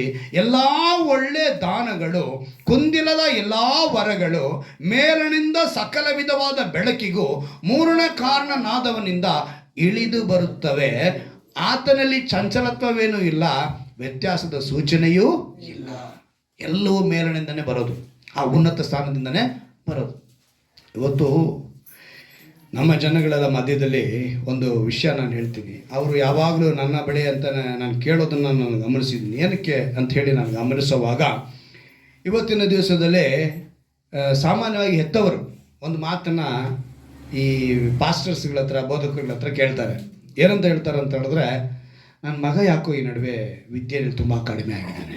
ಏನಂತ ಹೇಳ್ತಾರೆ? ನನ್ನ ಮಗ ಯಾಕೋ, ಮಗಳೇ ಯಾಕೋ, ನಮ್ಮ ಮಕ್ಕಳು ವಿದ್ಯೆ ಕಡೆ ತುಂಬ ಕಡಿಮೆ. ಅವ್ರು ಸರಿಯಾಗಿ ನಮ್ಮ ಮಾತು ಕೇಳ್ತಲ್ಲ, ಬರೀ ಆಟ ಅಂತ ಹೇಳ್ತಾರೆ, ಹೇಳಿದ್ರೆ ಕೋಪಿಸ್ಕೊಳ್ತಾರೆ ಅಂತೇಳಿ ಈ ಮಾತನ್ನು ಹೇಳೋದು ನಾನು ಬಹಳ ಕೇಳಿದ್ದೀನಿ. ಈಗ ಅದು ಹೇಳಿಬಿಟ್ಟು ಪಾಸ್ಟರ್ ಸ್ವಲ್ಪ ಪ್ರಾರ್ಥನೆ ಮಾಡಿ. ಖಂಡಿತವಾಗಲೂ ಪಾಸ್ಟರ್ ಇದಕ್ಕೆ ಪ್ರಾರ್ಥನೆ ಮಾಡಬೇಕಾಗಿರೋ ಅವಶ್ಯಕತೆ ಇದ್ದೇ ಇದೆ. ಇಂದು ಲೋಕದಲ್ಲಿ ನಡೆಯುವ ಒಂದು 80% ನಾವು ನೋಡುವಾಗ ವಿದ್ಯೆ ಬೇಕು ಅನ್ನೋದು ನಮಗೆಲ್ರಿಗೂ ಗೊತ್ತಿರೋ ವಿಷಯ. ವಿದ್ಯೆ ಇದ್ದರೆ ಉದ್ಯೋಗ. ಏನು ಹೇಳ್ತೀನಿ? ನಾನು ಮೊನ್ನೆ ದಿವಸ ನಮ್ಮ ಫ್ರೆಂಡ್ಸ್ ಜೊತೆ ಅದೇ ಹೇಳ್ತಾ ಇದ್ದೆ. ಆ್ಯನ್ಯಲ್ ಲೀವ್ ಅಂತ ಹಾಕ್ತಾರೆ.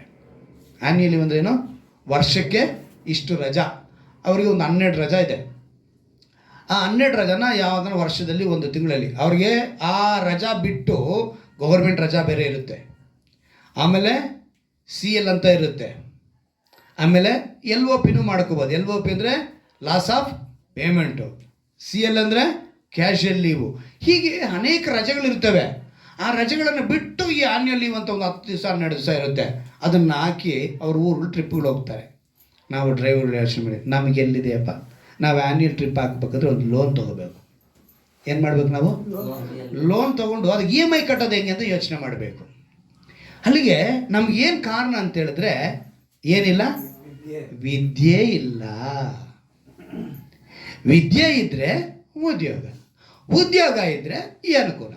ಅಲ್ಲಿಗೆ ನಾವೇನು ಮಾಡ್ತಾ ಇದ್ದೀವಿ ಇವತ್ತು, ಮಕ್ಕಳಿಗೆ ನಾವು ಏನಾದ್ರು ಹೇಳಬೇಕಾದ್ರೆ ಅವ್ರಿಗೊಂದು ಕಹಿ ಆಗ್ಬೋದು, ಆದರೆ ಆ ವಿದ್ಯೆ ಇಲ್ಲ ಅಂದರೆ ಉದ್ಯೋಗ ಇಲ್ಲ, ಉದ್ಯೋಗ ಇಲ್ಲ ಅಂದರೆ ನಾಳೆ ನಮ್ಮ ಒಂದು ಬೆಳವಣಿಗೆಯಲ್ಲಿ ಏನೂ ಇಲ್ಲ. ನಾವು ಅದನ್ನು ತಿಳ್ಕೊಂಡ್ರೆ ಸಂತೋಷ. ಅದೇ ವೇಳೆಯಲ್ಲಿ ಹೆತ್ತವರಿಗೆ ಕೇಳದಂತೆ ಮಾತಿಗೆ ಯೋಚನೆ ಮಾಡಿ, ಖಂಡಿತವಾಗ್ಲೂ ವಿದ್ಯೆ ಬೇಕು. ಅದರೊಂದಿಗೆ ಮುಖ್ಯವಾಗಿ ಇವತ್ತು ಹೆತ್ತವರಿಗೆ ನಾನು ಹೇಳಿಕೊಡುವಂಥ ವಿಷಯ, ದೇವರು ನಿಮ್ಗೆ ತಿಳಿಯಪಡಿಸುವಂಥ ವಿಷಯ ಏನು ಅಂತ ಹೇಳಿದ್ರೆ, ನೀವು ವಿದ್ಯೆ ಕೇಳ್ತೀರಾ, ಉದ್ಯೋಗ ಸಿಗುತ್ತೆ, ಉದ್ಯೋಗ ಬರುತ್ತೆ, ಉದ್ಯೋಗದ ಜೊತೆಗೆ ನೀವು ನೆಕ್ಸ್ಟ್ ಕೇಳ್ತೀರಾ ಒಂದು ಒಳ್ಳೆ ಹುಡುಗಿ ಬೇಕು, ಒಂದು ಒಳ್ಳೆ ಹುಡುಗ ಬೇಕು, ಮದುವೆ ಮಾಡಿಸ್ಬೇಕು ಅಂತ ಹೇಳ್ತೀರಾ. ನೆಕ್ಸ್ಟ್ ಅದು ನಡೆಯುತ್ತೆ. ಆದರೆ ಆ ಒಳ್ಳೆ ಗಂಡು ಒಳ್ಳೆ ಹೆಣ್ಣು ಸಿಕ್ಕಿದ್ರಾ ಅನ್ನೋದಕ್ಕೆ ಗ್ಯಾರಂಟಿ ಇದೆಯಾ? ಇಲ್ಲ. ಇವತ್ತು ವಿದ್ಯಾವಂತರೇ ಡಿವೋರ್ಸ್ ಕೇಸ್ಗೆ ನಿಂತಿರೋದು. ಯಾರು ನಿಂತಿರೋದು? ವಿದ್ಯಾವಂತರೇ. 3 ತಿಂಗಳಿಗೆ 6 ತಿಂಗಳಿಗೆಲ್ಲ ಏನು ಮಾಡ್ತಿದ್ದಾರೆ? ಡಿವೋರ್ಸ್ ಕೇಳ್ತಿದ್ದಾರೆ. ಅವ್ರ ವಿದ್ಯೆ ಇದೆ, ಉದ್ಯೋಗ ಇದೆ, ಆದರೆ ಅವ್ರಲ್ಲಿ ಏನಿಲ್ಲ, ಸಮಾಧಾನವೆಂಬ ಬೀಜ ಬಿತ್ತುವಂಥದ್ದು ಇಲ್ಲ, ಶಾಂತ ಗುಣ ಅವರಲ್ಲಿಲ್ಲ. ಕಾರಣ ಏನು ಅಂತ ಹೇಳಿದ್ರೆ, ದೇವರ ಭಯ ಅವರಲ್ಲಿಲ್ಲ, ಸಮಾಧಾನ ಸ್ಥಾಪಿಸಿದವನು ಅವರಿಗೆ ಗೊತ್ತಿರಲ್ಲ, ಆ ಉನ್ನತ ಸ್ಥಾನವನ್ನು ಏರಿಸು ಅಂತೇಳಿ ಪ್ರಾರ್ಥನೆ ಮಾಡಲ್ಲ. ಇವೆಲ್ಲ ಇಲ್ದಿರೋದಕ್ಕೆ ಕಾರಣ ಏನು ಅಂತ ಹೇಳಿದ್ರೆ, ಹೆತ್ತವರು ನೀವು ಕೇಳಬೇಕು, ನಮ್ಮ ಮಕ್ಕಳನ್ನ ಆತ್ಮಿಕತೆಯಲ್ಲಿ ದೇವರು ಬೆಳೆಸುವುದಕ್ಕೆ ಪ್ರಾರ್ಥಿಸಿ ಅಂತ ಕೇಳಬೇಕು. ಹಲ್ಲೆಲೂಯಾ. ಯಾವಾಗ ನೀವು, ಯಾಕಂತ ಹೇಳಿದ್ರೆ ಇವತ್ತು ನೀವು ಗಮನಿಸಿ ನೋಡಿ, ಎಲ್ಲ ಕಾಲೇಜುಗಳ ಮೆಟ್ಲಿಗೆ, ಇವಾಗ ಹೈಸ್ಕೂಲ್ ಮೆಟ್ಲಲ್ಲೂ ಬಂದಿದೆ ಅಂತ ಇಟ್ಕೊಳ್ಳೋಣ, ಕಾಲೇಜ್ ಮೆಟ್ಲುಗಳಲ್ಲೇ ಸಿಗರೇಟ್ ಅಂಗಡಿಗಳು ಇಷ್ಟು ದೂರಕ್ಕೆ ಇರಬಾರ್ದು ಅಂತ ಆಗ್ತಾನೆ. ಏನಂತ? ಸ್ಕೂಲ್ ಇದಕ್ಕೆ ಇರಬಾರ್ದು. ಆದರೆ ಅದು ದೂರ ಬಿಟ್ಟು ಎಲ್ಲ ಕಡೆ ಎಲ್ಲ ಕಾಲೇಜ್ ಮಕ್ಕಳು, ಗಂಡು ಮಕ್ಕಳಿಂದ ಹೆಣ್ಮಕ್ಳಿಂದ ಇವಾಗ ಧೂಮಪಾನ ಮಾಡೋರು ಇದ್ದಾರೆ, ಮದ್ಯಪಾನ ಮಾಡೋರು ಇದ್ದಾರೆ, ಮತ್ತು ಡ್ರಗ್ಸ್ ತಗೊಳ್ಳೋರು ಇದ್ದಾರೆ. ಇವರೆಲ್ಲ ಏನು ಅವಿದ್ಯಾವಂತರ? ವಿದ್ಯಾವಂತರೇ. ಇವರಿಗೆ ಗೊತ್ತಿದೆ ಇದು ನನ್ನ ಶರೀರನ ಕೆಡಿಸುತ್ತೆ, ನನ್ನ ಶರೀರನ ಹಾಳು ಮಾಡುತ್ತೆ ಅಂತ ಗೊತ್ತಿದ್ರು ಕೂಡ ಅವ್ರೇನು ಮಾಡ್ತಿದ್ದಾರೆ? ಅದಕ್ಕೆ ಗುಲಾಮರಾಗ್ತಾರೆ, ಅದಕ್ಕೆ ದಾಸರಾಗ್ತಾರೆ. ಕಾರಣ ಆತ್ಮಿಕತೆ ಅವರೊಳಗೆ ಇಲ್ಲ. ಆತ್ಮಿಕತೆ ನಿನಗೆ ಬಂತು ಅಂದರೆ ಅಲ್ಲಿ ಏನಂತ ಹೇಳಿದ್ರು ದೇವರು? ಪರಿಶುದ್ಧ ಬರುತ್ತೆ. ಏನೋ ಮೇಲಿನಿಂದ ಬಂದ ಜ್ಞಾನದಲ್ಲಿ ಆ ಪರಿಶುದ್ಧವಾದದ್ದು ಬರುತ್ತೆ. 2ನೇದು ಸಮಾಧಾನಕರವಾದದ್ದು ಬರುತ್ತೆ. 3ನೇದು ವಿನಯವುಳ್ಳದ್ದು ಬರುತ್ತೆ ಅಂತ ಹೇಳಿದ್ರು. 4ನೇದು ಹೇಳಿದ್ರು ಕರುಣೆ ಬರುತ್ತೆ ಅಂತ ಹೇಳಿದ್ರು. ಹೆತ್ತವರು ಏನಾದ್ರು ಹೇಳಿದ್ರೆ ಮಕ್ಕಳು ಸಿಡುಕ್ತಾರೆ ಅಂತ ಹೇಳಿದ್ರೆ ಅವರಲ್ಲಿ ಏನಿಲ್ಲ, ಶಾಂತ ಗುಣ ಇಲ್ಲ. ಹೆತ್ತವ್ರು ಏನೇ ಕೇಳ್ತಾರೆ, ಇಷ್ಟೆಲ್ಲ ಕಷ್ಟಪಟ್ಟು ನಮ್ಮನ್ನು ಇಷ್ಟೆಲ್ಲ ಓದಿಸೋದಕ್ಕೆ ಇಷ್ಟೆಲ್ಲ ಹೇಳ್ತಾರಲ್ಲ, ಬುದ್ಧಿ ಹೇಳ್ತಾರನ್ನ ಆ ತಿಳ್ಕೊಳ್ಳೋಂಥ ಆ ಸಮಾಧಾನದ ಮನಸ್ಸು, ಶಾಂತ ಗುಣವು ಅವರ ಒಳಗೆ ಇಲ್ಲದ ನಿಮಿತ್ತ ಅವ್ರೇನು ಮಾಡ್ತಾರೆ? ಕ್ರಿಯೆ ಮಾಡ್ತಾರೆ. ಕರುಣೆ ಅನ್ನೋದು ಬರಲ್ಲ. ಏನಂತ? ಪ್ರಪಂಚದಲ್ಲಿ ಎಲ್ಲರೂ ಹುಟ್ಟಿಸಿದ್ದಾರೆ, ನೀವೇನು ಸ್ಪೆಷಲ್ ಆಗಿ ಹುಟ್ಟಿಸಿದ ಅಂತ ಕೇಳ್ತಾರೆ. ಎಲ್ಲರೂ ಹುಟ್ಟಿಸಿದ್ದಾರೆ, ನೀವೇನು ಸ್ಪೆಷಲ್ ಆಗಿ ಹುಟ್ಟಿಸಿದ್ದೀರಾ ಅಂತ ಕೇಳ್ಬಿಡ್ತಾರೆ. ಆವಾಗ ನಾವು ಅರ್ಥ ಮಾಡ್ಕೋಬೇಕು, ಹೆತ್ತವರು ಇವತ್ತು ನಿಮಗೆ ಹೇಳ್ತೀನಿ, ನೀವು ನಿಮ್ಮ ಮಕ್ಕಳನ್ನ ಅವರು ವಿದ್ಯೆ ಬೇಕು ಅನ್ನೋದಕ್ಕಿಂತ ನೀವು ಮೊದಲನೇದಾಗಿ ಆತ್ಮಿಕತೆಯಲ್ಲಿ ಬೆಳೀಲಿ ಅಂತೇಳಿ ದೇವ್ರ ಹತ್ರ ಕೇಳಿ.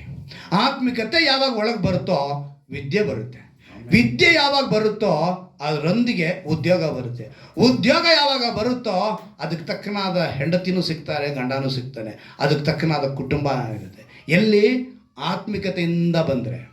ನೀವು ಮೊದಲನೇದಾಗಿ ಆತ್ಮಿಕತೆನ ಬಿಟ್ಟು ನೀವು 2ನೇ ಸ್ಥಾನದಲ್ಲಿ ಆತ್ಮಿಕತೆಯನ್ನು ಇಟ್ಟು 1ನೇ ಸ್ಥಾನದಲ್ಲಿ ಲೋಕವನ್ನು ಇಟ್ಟರೆ ಅಂದರೆ ಈ ಲೋಕವೆಲ್ಲ ರೌಂಡ್ ಹಾಕಿ ಕೊನೆಗೆ ಆತ್ಮಿಕತೆಗೆ ಬರುವಾಗ ನಷ್ಟವು ಬಹಳವಾಗಿ ನಮ್ಮನ್ನು ಹುಡುಕಿ ಬಂದ್ಬಿಟ್ಟಿರುತ್ತೆ. ಸೊ ನಾವೇನು ಮಾಡಬೇಕು? ನೀಚ ಕೃತ್ಯಗಳು ಅಂದಾಗ ತಿಳ್ಕೋಬೇಕು. ಯಾಕೋಬನ ಬರೆದ ಪತ್ರಿಕೆಯಲ್ಲಿ ಒಂದು ಮಾತನ್ನು, ನೀಚ ಕೃತ್ಯಗಳು ಅಂದಾಗ ನಾನು ಇನ್ನೊಂದನ್ನು ನೆನಪಿಸ್ತೀನಿ ನೋಡಿ.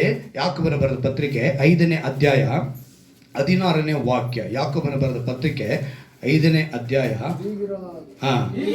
ಹೀಗಿರಲು ನೀವು ಸ್ವಸ್ಥವಾಗಬೇಕಾದರೆ ನಿಮ್ಮ ಪಾಪಗಳನ್ನು ಒಬ್ಬರಿಗೊಬ್ಬರು ಅರಿಕೆ ಮಾಡಿ ಒಬ್ಬರಿಗೋಸ್ಕರ ಒಬ್ಬರು ದೇವರನ್ನು ಪ್ರಾರ್ಥಿಸಿರಿ. ನೀತಿವಂತನ ಅತ್ಯಾಸಕ್ತಿಯುಳ್ಳ ವಿಜ್ಞಾಪನೆಯು ಬಹು ಬಲವಾಗಿದೆ. ಈ ಮಾತನ್ನ ನೆನಪಿಗೆ ತಂದರು ದೇವರು ನನಗೆ. ಏನಪ್ಪ ನೀಚ ಕೃತ್ಯಗಳು ಅಂತ ಹೇಳಿದಾಗ ಇಷ್ಟು ವಿಷಯ ತಿಳಿಸ್ಕೊಂಡು ಬಂದ ಮೇಲೂ ಕೂಡ ಈ ವಾಕ್ಯ ನೆನಪಿಗೆ ಏನಕ್ಕೆ ತರಿಸ್ತೀರಾ ಅಂತ ಹೇಳುವಾಗ, ಇಲ್ಲಿ ಜನ ಇವತ್ತು ಇದರ ಪದನ ಅರ್ಥ ಮಾಡ್ಕೊಳ್ತೀರ ತಮ್ಮ ಬದುಕಲ್ಲಿ ತುಂಬ ಇಕ್ಕಟ್ಟುಗಳನ್ನ ತಂದುಕೊಂಡಿದ್ದಾರೆ. ಹೇಗೆ ಅಂತ ಹೇಳ್ತೀನಿ ತಿಳ್ಕೊಳ್ಳಿ. ಸ್ವಸ್ಥವಾಗಬೇಕಾದ್ರೆ ನಿಮ್ಮ ಪಾಪಗಳನ್ನ ಒಬ್ಬರಿಗೊಬ್ಬರು ಅರಿಕೆ ಮಾಡಿ. ಈ ಪದನ ಎಲ್ಲಿ ಬಳಕೆ ಮಾಡಬೇಕು ಅಲ್ಲೇ ಮಾಡಬೇಕು. ಈಗ ಒಂದು ಉಪವಾಸ ಕೂಟ ನಡೀತಾ ಇದೆ. ಆ ಉಪವಾಸ ಕೂಟಕ್ಕೆ ನಾವು ಬಂದಿದ್ದೀವಿ ಅಂತ ಇಟ್ಕೊಳ್ಳೋಣ. ಅಲ್ಲಿ ನಮ್ಮ ಪಾಪಗಳನ್ನು ದೇವರೊಂದಿಗೆ ಅರಿಕೆ ಮಾಡಬೇಕು. ಎಲ್ಲಿ ಮಾಡಬೇಕು ನಾವು? ಇದು ಒಬ್ಬರಿಗೋಸ್ಕರ ಒಬ್ಬರು ಮಾಡುವಂಥ ಪ್ರಾರ್ಥನೆಯ ವಿಧಾನ. ಅಲ್ಲಿ ಬಂದುಬಿಟ್ಟು ನಿನ್ನ ಪಾಪಗಳನ್ನು ಬಹಿರಂಗವಾಗಿ ಅಲ್ಲಿ ಸಭೆಯಲ್ಲಿ ಹೇಳುವಂತ ಅಲ್ಲ. ಅರ್ಥ ಆಯ್ತಾ? ಇನ್ನು ಕೆಲವರು ಏನು ಮಾಡ್ತಾರೆ, ಈ ಯವನಸ್ಥರು ಈ ನಡುವೆ ಮಾಡ್ತಾ ಇರೋದು, ನಾವು ತುಂಬ ಫ್ರ್ಯಾಂಕ್ ಅಂತ ಹೇಳಿಬಿಟ್ಟು ಮದುವೆ ಆಗಿ ಮೊದಲನೇ ರಾತ್ರಿ ದಿವಸನೇ ಏನು ಹೇಳ್ತಾ, ನನಗೆ ಈ ಥರ ಬಾಯ್ ಫ್ರೆಂಡ್ ಇದ್ದ, ನನಗೆ ಈ ಥರ ಗರ್ಲ್ ಫ್ರೆಂಡ್ ಇದ್ದರು, ಇದರಿಂದ ನಾವು ಅದೆಲ್ಲ ಈಗ ಬ್ರೇಕಪ್ ಮಾಡಿ ನಾವಿಲ್ಲ, ನಾನು ನೀನು ಇನ್ಮೇಲೆ ಇದನ್ನು ಹೇಳಿದ್ರೆ ಯಾರಾದರೂ ಸಮಾಧಾನವಾಗಿರ್ತಾರಾ? ನಮಗೆ ಬೈಬಲ್ ಹೇಳ್ಕೊಟ್ಟಿದ್ದೆ, ನಾನು ಇವಾಗ ದೇವರ ಮಗನಾಗಿದ್ದೀನಿ, ನಾನು ದೇವರ ಮಗಳಾಗಿದ್ದೀನಿ ಅಂತೇಳಿ ನನಗೆ ಈ ಥರ ಒಂದು ಇಬ್ಬರು ಇದ್ದರು ಮೂವರು ಇದ್ದರು ಅಂತ ಹೇಳಿದ್ರೆ ಬಿಡ್ತಾರಾ? ಇದು ಜ್ಞಾನನ? ಇದು ವಿವೇಕವಾ?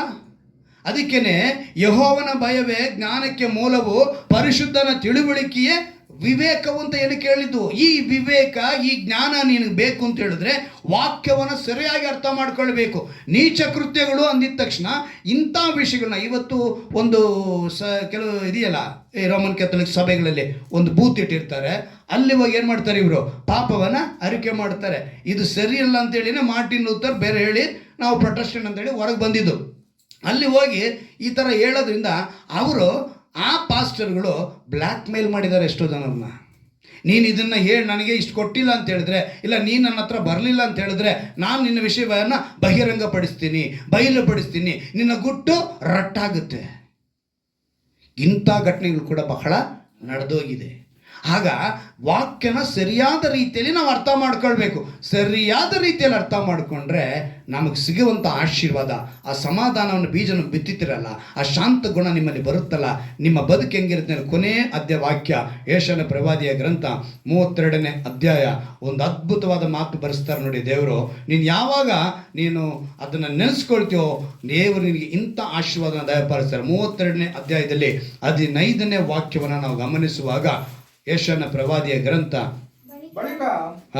ಉನ್ನತ ಲೋಕದಿಂದ ಏನಂತೆ ಈಗ ಯೋಚನೆ ಮಾಡಿ. ನಾನು ಏನು ಹೇಳಿದೆ, ಉನ್ನತ ಲೋಕದಲ್ಲಿ ಏನು ಮಾಡಿಸ್ತಾರೆ ದೇವರು? ಸಮಾಧಾನವನ್ನ ಸ್ಥಾಪಿಸ್ತಾರೆ. ಆ ಸಮಾಧಾನದ ರೂಪ ಇನ್ನೂ ಇಲ್ಲಿ ತಿಳಿಸ್ತಾರೆ ದೇವರು. ಆ ಉನ್ನತ ಲೋಕದಿಂದ ದಿವ್ಯಾತ್ಮಧಾರೆಯು, ನಾವು ಪ್ರವಾದಿಗಳ ಪುಸ್ತಕದಲ್ಲಿ ಅನೇಕ ಕಡೆ ನೋಡಿದ್ದೀವಿ. ಅದರಲ್ಲಿ ಯೋಬನ ಪುಸ್ತಕದಲ್ಲಿ ನಾವು ನೋಡ್ತೀವಿ. ಏನಂತ ಹೇಳ್ತೀವಿ ಅಂತ ಹೇಳಿದ್ರೆ, ನಾನು ಮಕ್ಕಳ ಮೇಲೂ ಯೌವನಸ್ಥರ ಮೇಲೂ ಎಲ್ಲರ ಮೇಲೂ ನನ್ನ ಆತ್ಮವನ್ನು ಸುರಿಸುವೆನು ಅಂತ ಹೇಳಲ್ಪಟ್ಟಿದೆ.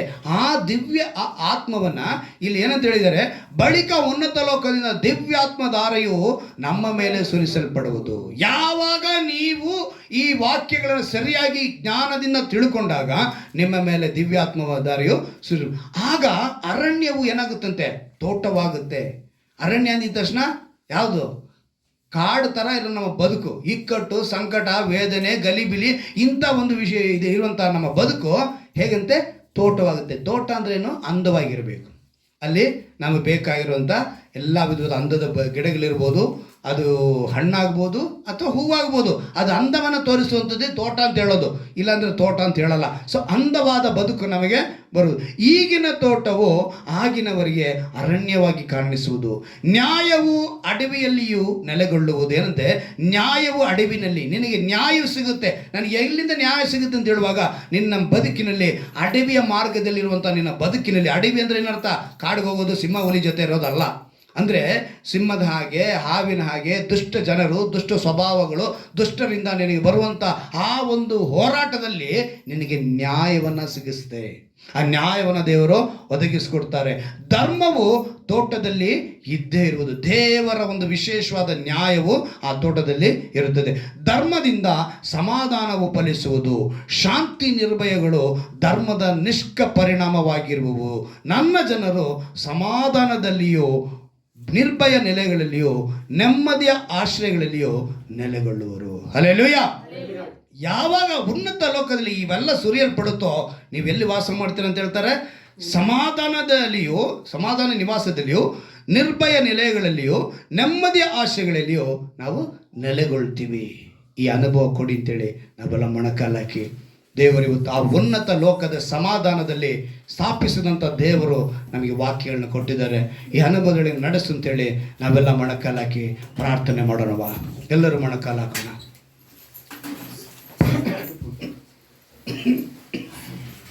ನೀವು ಕೇಳಬೇಕು, ಸಮಾಧಾನವನ್ನು ಬಿತ್ತುವವರಾಗಿ ನಾ ಇರಬೇಕು. ಸಮಾಧಾನ ಬಿತ್ತುವವರಾಗಿ ನಾವು ಕಾಣಲ್ಪಡುವಾಗ ಖಂಡಿತವಾಗಲೂ ಆ ಶಾಂತ ಗುಣ ನಮ್ಮಲ್ಲಿ ಇರಬೇಕು. ನಮ್ಮಲ್ಲಿ ಯಾವುದೇ ವಿಧವಾದ ನೀಚ ಕೃತ್ಯಗಳು ಇರಬಾರದು. ದೇವರು ಕೊಡುವಂಥ ಮೇಲಿನ ಜ್ಞಾನ ಪರಿಶುದ್ಧವಾದದ್ದು, ಸಮಾಧಾನವಾದದ್ದು, ವಿನಯವುಳ್ಳದ್ದು, ಸಂತೋಷಕರವಾದದ್ದು, ಕರುಣೆಯುಳ್ಳದ್ದಾಗಿದೆ. ಇದು ನಮಗೆ ಸಿಗಬೇಕಾದ್ರೆ ನಾವು ದೇವರ ಬಳಿ ನಮ್ಮ ಪಾಪಗಳನ್ನ ಅರಿಕೆ ಮಾಡಿ ಬಿಟ್ಟು ಬಿಡಬೇಕು. ನಾವು ಯಾವಾಗ ಪಾಪನ ಅರಿಕೆ ಮಾಡಿ ಬಿಟ್ಟು ಬಿಡುತ್ತೇವೋ, ಮತ್ತವರಿಗಾಗಿ ನಾವು ಪ್ರಾರ್ಥನೆ ಮಾಡುವವರಾಗಿರ್ತೇವೋ, ಖಂಡಿತವಾಗಲು ನಮಗೊಂದು ಆಶೀರ್ವಾದ ನೋಡ್ತೀವಿ.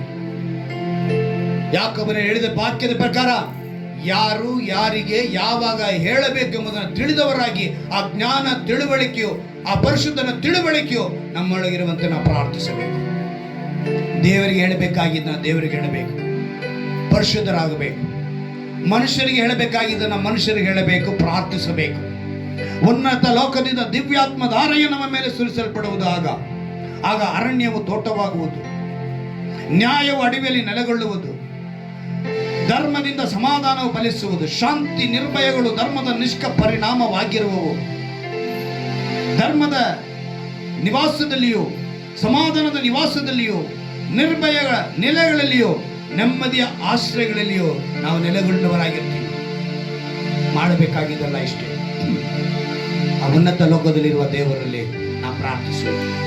ಅದಕ್ಕೆ ದೇವರು ಹೇಳಿದ್ದು, ಈ ಭೂಮಿಗೂ ಆಕಾಶಕ್ಕೂ ಎಷ್ಟು ಉನ್ನತವೋ ಅಷ್ಟು ಉನ್ನತ ಆತನಲ್ಲಿ ಭಯಭಕ್ತಿ ಉಳ್ಳವರ ಮೇಲೆ ಆತನ ಕೃಪೆಯು ಅಷ್ಟು ಅಪಾರವಾಗಿದೆ ಅಂತ ಹೇಳಿ ದೇವರಿಗೆ ಅನುಭವದೊಳಗೆ ನಮ್ಮನ್ನು ನಡೆಸು ಅಂತೇಳಿ ಯಾರ್ಯಾರು ಒಪ್ಪಿಸಿಕೊಡುತ್ತಿದ್ದಾರೋ ಅವರೆಲ್ಲರಿಗೂ ಈ ವಾಕ್ಯದ ಆಶೀರ್ವಾದಗಳ ಸುರಿಮಳೆ ಈ ಕ್ಷಣದಲ್ಲಿ ಇವರ ಮೇಲೆ ಸುರಿಸಲ್ಪಡೆಯುವುದನ್ನು ಪ್ರಾರ್ಥಿಸ್ತೇನೆ.